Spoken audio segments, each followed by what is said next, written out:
Not only the house, the entire state you are misguiding. వారు ఏమన్నారండి, అభయహస్తం పేరు మీద అడ్డగోలుగా అడ్వర్టైజ్మెంట్స్ ఇచ్చామని చెప్తా ఉన్నారు.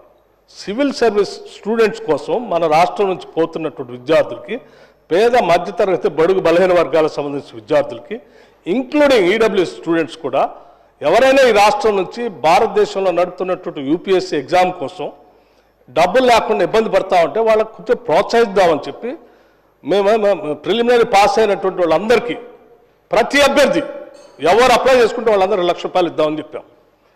మెయిన్స్ కంప్లీట్ చేసి ఇంటర్వ్యూకి పోతా ఉంటే ఢిల్లీకి పోయి ఆడ ఉండటానికి, కోచింగ్ తీసుకోవడానికి ఎంతో కొంత సాయం చేస్తే కొద్దిగా ఎక్కువ మంది ఇంటర్వ్యూలో సెలెక్ట్ అయ్యి మన రాష్ట్ర విద్యార్థులు వస్తే రాష్ట్రానికి గౌరవం, కొంత మర్యాద, కొంత భవిష్యత్తులో వాళ్ళు ఎక్కడున్నా కానీ రాష్ట్ర ప్రయోజనాల కోసం ఉపయోగపడతారని వాళ్ళకు ₹1,00,000 ఇద్దామని చెప్పాం. ఇది మంచి పథకం కదా అధ్యక్ష? Is there anything wrong in this? In the interest of the స్టేటే కదా చేసింది. చేసిన దానికి మీరు 4 కోట్లు చేశారు, 40 కోట్లు అడ్వర్టైజ్మెంట్ చేసుకున్నారు. నేను అడుగుతా ఉన్నాను పల్లా రాజేశ్వరరెడ్డి గారిని, అడ్వర్టైజ్మెంట్ మీరు చూసారా? ఇచ్చామో? ఇది is it not a blanket statement of misguiding the house? Can't do like this.